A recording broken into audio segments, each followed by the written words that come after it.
I I have said for years, every Republican needs to run against the Democrats and the left at least as much as against his or her opponent. They all individualize it. Well, I'm a better candidate than Jones here. Instead of saying, folks, if you vote Democrat, the left comes into power, the left wants to destroy this civilization. Why don't they do that? Well, I think, first of all, when you have the news media dominated to the degree it is today, it takes a lot of courage. We underestimate how courageous Reagan was, and for that matter, how courageous Trump is. It's easier to see in Trump's case because they hate him so deeply and they're so vicious that it's just all over the place. But Reagan had the same challenge. They constantly wanted Reagan to be normal, and he just pleasantly refused to. And he kept saying the things he believed in, and he changed history as a result. I think we underestimate how relatively few people there are who can do that, which is frankly why I'm so deeply in favor of Trump. I mean, for all of his weaknesses and all of his lack of professional, political, and governmental experience, he has the sheer raw courage to stand up to the left and to slug it out. And I think what he's been doing is remarkable. And I see the beginnings of a younger generation of new Republicans coming along who are beginning to get it and who are beginning to understand that, in fact, that's the fight we have to have.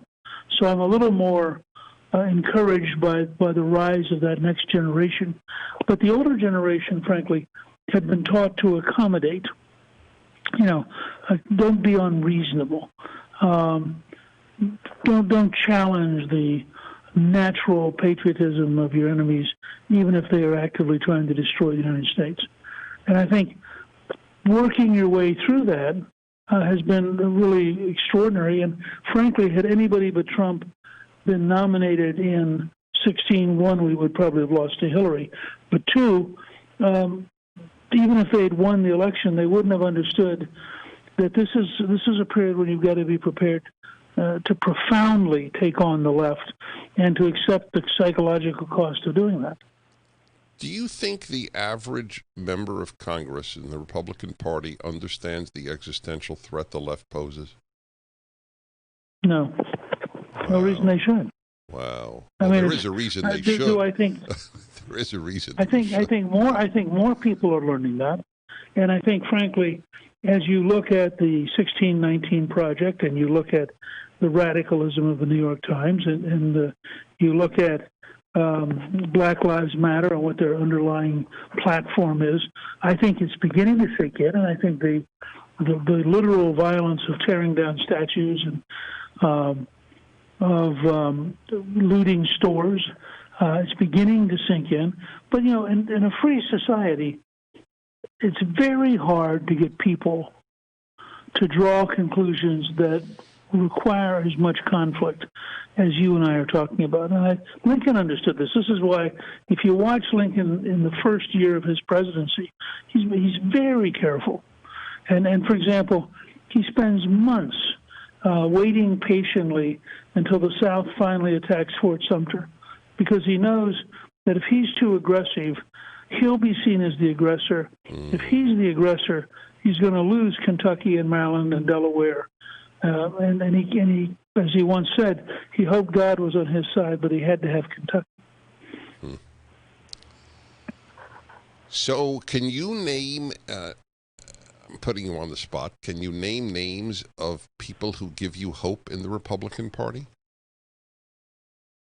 Yeah, I would say that in addition to Mike Pence and Donald Trump, I would say that Tom Cotton, who's recently done very well in a little fight with the New York Times, and I think Cotton won that round pretty decisively.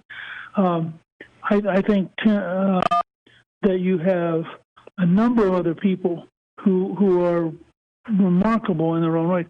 I think it's very easy to underestimate how much courage it takes to, in fact, be willing to live out your life, as the senator from South Carolina has with all of the attacks he gets. I mean, if you're an African American who is willing to stand up and actually do things, and Tim Scott, I think, has shown great steadiness under fire, not backed off an inch, and actually is very much us philosophically.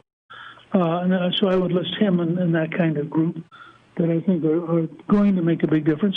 Ron Johnson from Wisconsin certainly is in that league, understands how deep this fight is. So, and I think, frankly, Trump did a good job at picking Mark Meadows, because Meadows had always understood and had helped create the Freedom Caucus out of this genuine belief. And I would say that Meadows probably is giving a conservative intellectual coherence to the White House staff, which it has not had up until now. The book Newt Gingrich is just written, it's just out now, is Trump and the American Future.